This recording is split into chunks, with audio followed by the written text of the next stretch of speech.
mansion held John Wayne's darkest secrets. When he died in 1979, his house was immediately sealed. Every photo, letter, and personal item was locked away for over 30 years. In 2011, they finally opened the doors, and what they discovered inside left everyone stunned. From record-breaking movie props to a shocking will that tore his family apart, this is a story of what really happened to the Duke's fortune. John Wayne was born Marion Robert Morrison on May 26, 1907, in Winterset, Iowa.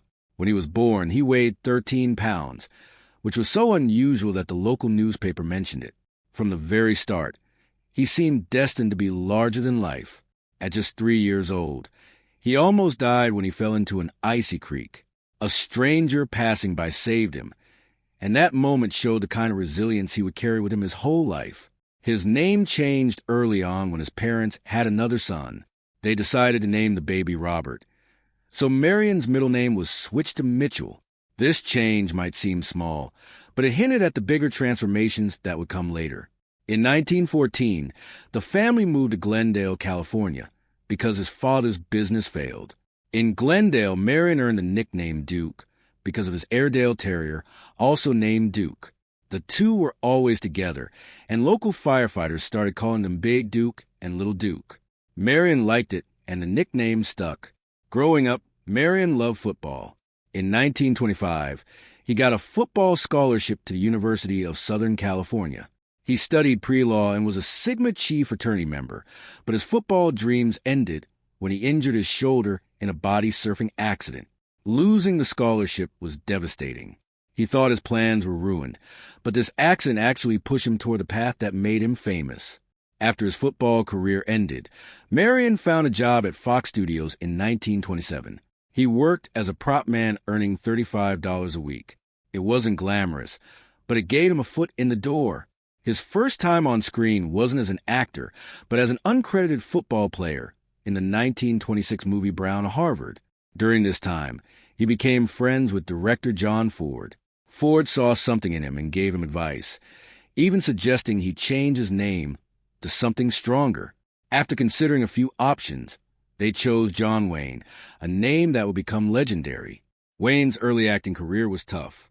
Between 1930 and 1939, he appeared in over 80 low-budget westerns, sometimes filming a whole movie in just 2 days. He barely made enough money to live, and often ate only one meal a day, a can of beans heated on a hot plate. By 1938, he was so discouraged by his lack of success that he thought about quitting acting entirely. Everything changed with Stagecoach in 1939. The movie was a big deal, but casting Wayne wasn't easy. The studio wanted a well-known actor like Gary Cooper, but John Ford insisted on Wayne, even threatening to quit the project if they didn't agree. In the movie, Wayne played the Ringo Kid, an outlaw with a strong sense of justice. His first scene became iconic, with the camera zooming in on his face as he held a rifle. It only lasted a few seconds, but it took 27 takes to get it right because Wayne was so nervous. Stagecoach was a hit, earning 7 Academy Award nominations and winning 2. Wayne's performance made him a star overnight. Even though the movie was a success, he was paid just $3,700, far less than big-name actors. Still, it changed his life. After that, Wayne was seen as the ultimate Western hero. He turned down roles in movies like The Maltese Falcon and High Noon because he didn't want to stray from his image. This decision helped to become a symbol of American toughness and masculinity. John Wayne and John Ford worked together for over 50 years and made 14 movies that changed Hollywood. Their partnership began in 1928 when Ford gave Wayne a tiny role as an extra in a movie called Mother McCree. But the real start of their success came in 1939 with Stagecoach. This movie turned Wayne into a star. The two had a complicated working relationship. Ford was tough on actors, and Wayne often got the worst of it. On the set of The Searchers in 1956, Ford made Wayne redo a simple scene, just picking up a gun, 17 times in front of everyone, embarrassing him. Wayne never complained, though. He believed Ford's harsh style helped him give his best performances. The Searchers wasn't even recognized by the Oscars when it came out, but today it's considered one of the greatest films ever made. Their last movie together, Donovan's Reef in 1963, almost didn't happen. Wayne wasn't sure he should take the role because he felt too old for it. Ford was also in poor health and battling alcoholism, but Wayne convinced him to direct. They shot the movie in Hawaii, where the heat was unbearable, sometimes reaching 100 degrees Fahrenheit. During filming, Ford got so sick with shingles that he had to direct some scenes lying on a stretcher. Despite these struggles, the movie was finished and did fairly well. Unlike their serious westerns, this movie was more of a comedy, showing they could work in different styles even at the end of their careers. Wayne's first Oscar nomination came from Sands of Iwo Jima in 1949. He played Sergeant John Stryker, a tough Marine. At first, Wayne didn't want the role because he thought it was too similar to other characters he had already played. The president of Republic Pictures, Herbert Yates, had to personally convince Wayne, offering him $250,000 and a share of the profits, a huge sum at the time. The movie was difficult to make. Director Alan Dwan wanted the battle scenes to feel real, so they used actual flamethrowers and explosives. This caused injuries on set, including one explosion that knocked Wayne unconscious for half an hour. Filming stopped for 2 days. The movie also included real footage from the Battle of Iwo Jima. Thanks to the U.S. Marine Corps, the filmmakers were allowed to use rare combat footage, which was blended so well with the stage scenes that many people thought the entire film was real. One iconic scene showed the flag raising on Mount Suribachi using the original flag from the battle. 3 of the surviving Marines who raised that flag even appeared in the movie. Despite its success and Wayne's powerful performance, he lost the Oscar to Broderick Crawford in All the King's Men. Ironically, Wayne had turned down the lead role in that film because he thought it was un-American. The loss upset him, and it would be 11 more years before he was nominated again. Wayne's dream project, The Alamo in 1960, was one of the riskiest movies he ever made. He had wanted to make the film for over 15 years and ended up mortgaging his house, cars, and even his boat to finance it. The production cost $12 million, an enormous amount at the time. Wayne insisted on building a full-scale replica of the Alamo in Texas, which took 2 years and over 1.5 million adobe bricks to complete. Everything was historically accurate down to the smallest details, like nails from the 1830s. The set became a tourist attraction and stayed open until 2009. Filming the Alamo was a massive effort. They used over 7,000 extras, 1,500 horses, and filmed for 79 days in brutal heat that sometimes reached 110 degrees Fahrenheit. There were accidents, too. In one scene, an extra was hurt with a bayonet and needed 26 stitches. Despite the challenges, Wayne refused to cut corners. When the movie premiered, it was a grand event with a parade and fireworks. While it earned 7 Oscar nominations, including Best Picture, critics were mixed, and the box office didn't cover the huge costs. Wayne wasn't even nominated for Best Director, which disappointed him deeply. Even so, the movie has had a lasting impact on how people remember the Alamo story. In 1970, Wayne finally won an Oscar for True Grit. He played Rooster Cogburn, a one-eyed U.S. Marshal.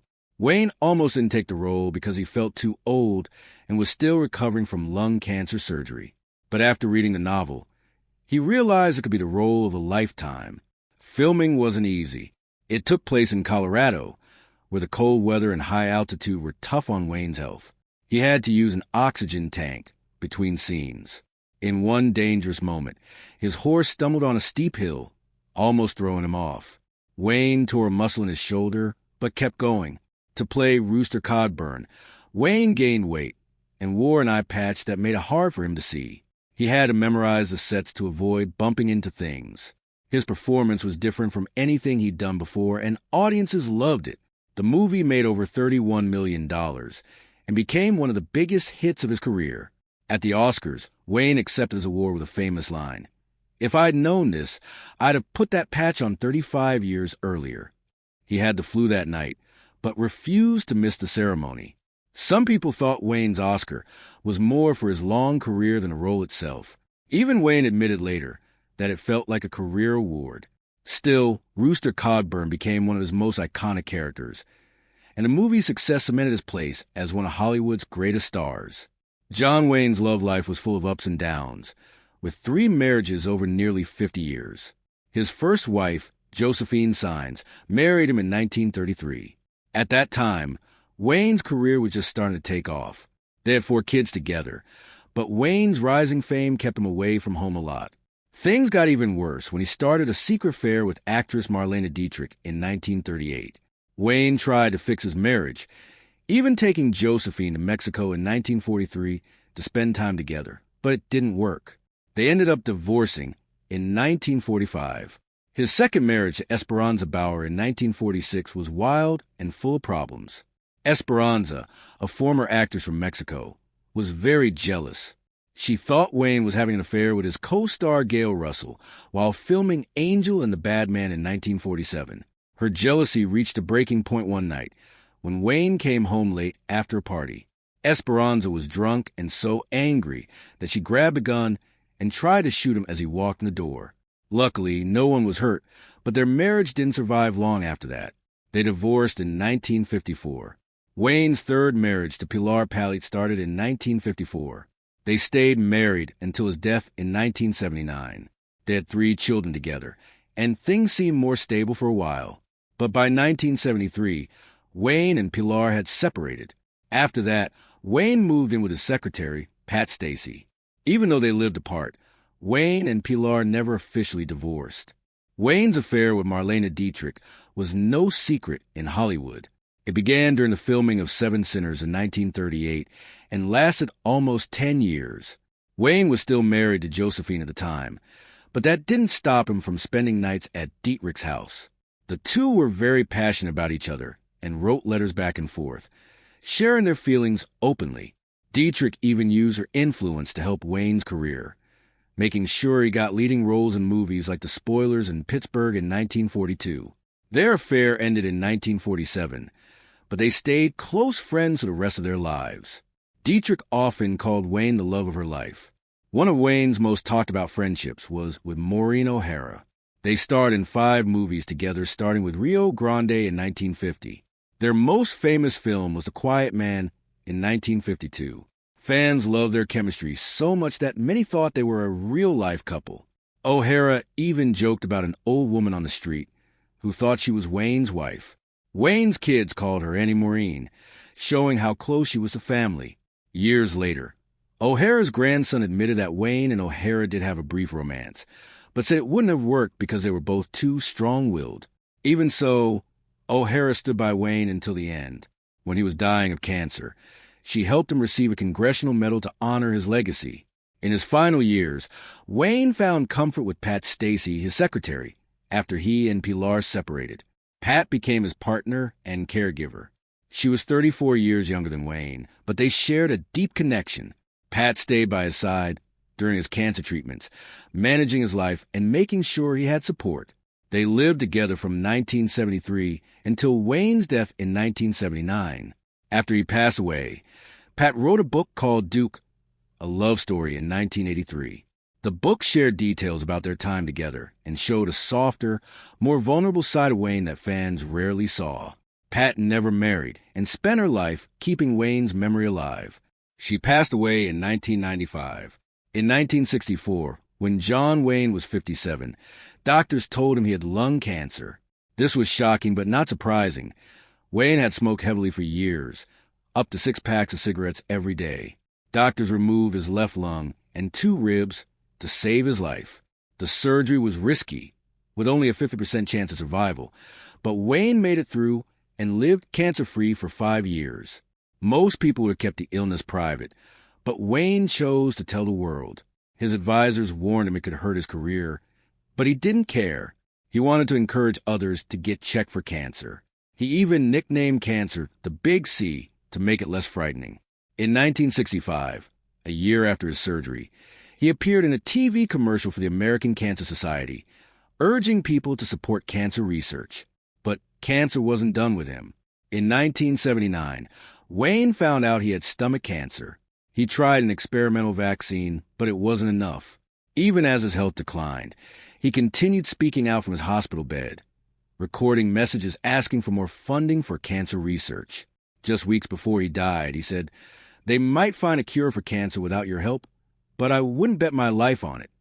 His last movie was a shootist in 1976.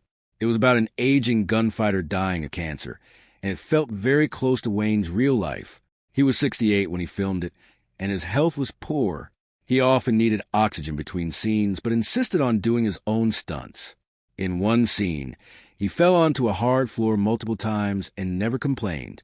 The movie was a success and was seen as a farewell from Wayne. He even changed the ending to fit his strong image, refusing a scene where his character was shot in the back, saying, "I've never shot a man in the back in any movie, change it." The film made $13.4 million and gave Wayne a chance to say goodbye in a role that mirrored his own courage. John Wayne died on June 11, 1979, at the age of 72 at UCLA Medical Center after battling stomach cancer for months.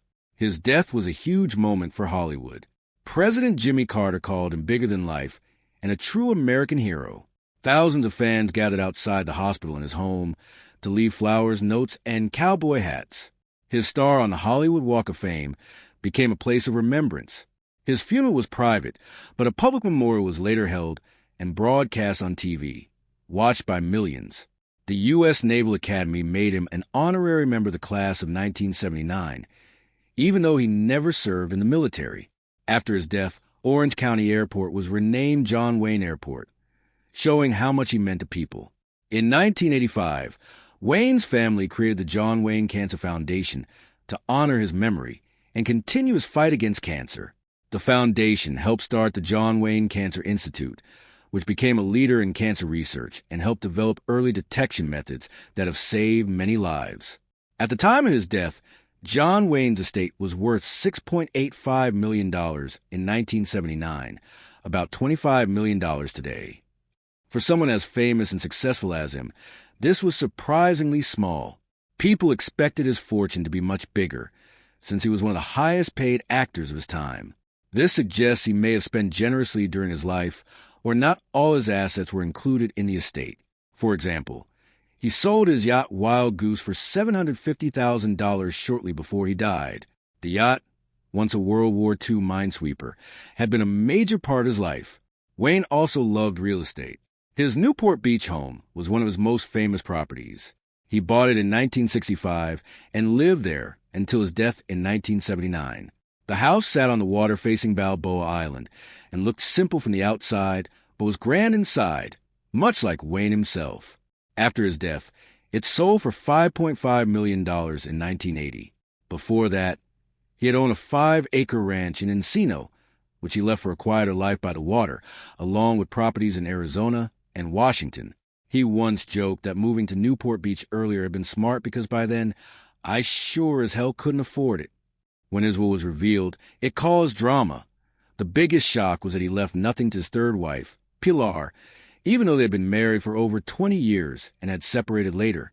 At the time of Wayne's separation, the details of his will became even more controversial because it highlighted how fractured his personal relationships had become. Family tensions rose as questions were raised about how his estate was divided and why certain members were excluded or minimized. Despite his public image as a steady, traditional figure, the reality behind the scenes showed long-standing emotional distance and complicated loyalties. Beyond the family drama, there was also ongoing debate about how Wayne managed his wealth during his lifetime. He had earned enormous sums as one of Hollywood's highest-paid actors, yet his final estate appeared relatively modest. Some of his assets had already been sold or distributed before his death, including major properties and personal possessions that never entered probate. His financial decisions reflected both a lifestyle of significant spending and a tendency toward generosity with those around him. Even after his passing, John Wayne's legacy continued to grow in unexpected ways. His films remained popular across generations, and his image became tightly linked with American Western mythology. Institutions, airports, and charitable organizations adopted his name, reinforcing the idea of him as a cultural symbol rather than just an actor. The John Wayne Cancer Foundation also expanded its efforts, ensuring that his personal battle with illness was transformed into long-term medical advocacy.